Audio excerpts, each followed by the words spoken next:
नीतीश कुमार के दोस्त का इस बार क्या होगा? 2014 और 2019 में नहीं गली थी दाल, अब बेटे पर लगा सकते हैं दांव। नमस्कार, दर्श न्यूज देखना शुरू किया है आपने। मेरा नाम है दिव्यांशु। लोकसभा चुनाव से पहले चर्चा का बाजार गर्म है। बिहार के मुख्यमंत्री नीतीश कुमार के दोस्त जीतन राम मांझी की बात हो रही है। गया संसदीय सीट पर अलग अलग पाला बदलकर 2 बार हम नेता जीतन राम मांझी चुनाव लड़ चुके हैं, लेकिन दोनों बार उन्हें हार का सामना करना पड़ा था। अब बारी तीसरी बार की है, लेकिन तीसरी बार यानी इस बार मांझी जी स्वास्थ्य कारणों के चलते चुनाव नहीं लड़ेंगे। इस बार जीतन राम मांझी अपने पुत्र संतोष कुमार सुमन को गया संसदीय सीट पर उतारने की तैयारी कर रहे हैं। गया संसदीय क्षेत्र में जहां भी सार्वजनिक कार्यक्रम होता है वहां वह जाते हैं, अपने पुत्र के लिए आशीर्वाद मांगते हैं। फिलहाल संतोष कुमार सुमन ने विधान परिषद के लिए नामांकन भरा है। अब एक बार फिर जीतन राम मांझी एनडीए में हैं। गया संसदीय सीट पर एनडीए के कौन उम्मीदवार होंगे ये अभी स्पष्ट नहीं है, क्योंकि गया संसदीय सीट पर एनडीए के प्रमुख सहयोगी दल जेडीयू के सांसद विजय मांझी हैं। गया सीट पर टिकट को लेकर एनडीए के सभी राजनीतिक दल अपने अपने स्तर से दावा कर रहे हैं। गया संसदीय सीट पर वर्ष 2014 में बीजेपी के हरि मांझी ने जीत दर्ज की थी। उस समय बीजेपी और एलजेपी का गठबंधन था।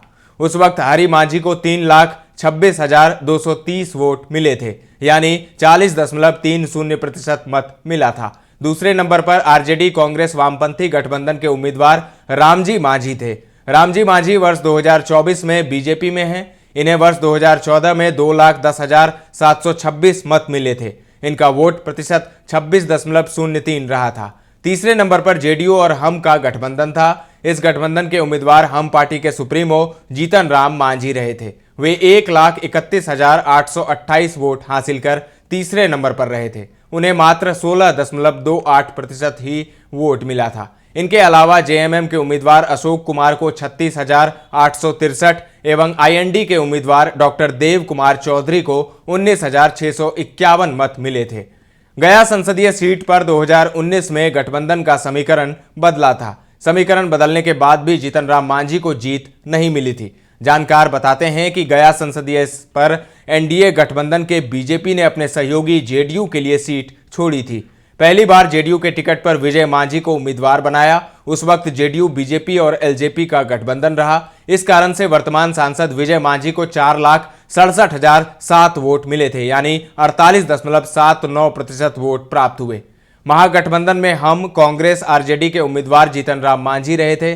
3 दल मिलाकर जीतन राम मांझी के लिए 3,14,581 वोट ही बटोर पाए थे, यानी उन्हें 32.86% मिले थे। इस कारण से उन्हें दूसरी बार हार का सामना करना पड़ा था। तीसरा वर्ष 2024 में एक बार फिर से जीतन राम मांझी या उनके पुत्र चुनाव लड़ने के लिए प्रयासरत हैं। वर्ष 2019 में ही 30,000 नोटा, जीडीआर के विजय कुमार चौधरी को 23,000 और एपीआई के शिवशंकर को 20,464 मत मिले थे। अब देखना दिलचस्प होगा कि नीतीश के दोस्त जीतन राम मांझी का इस बार क्या होगा।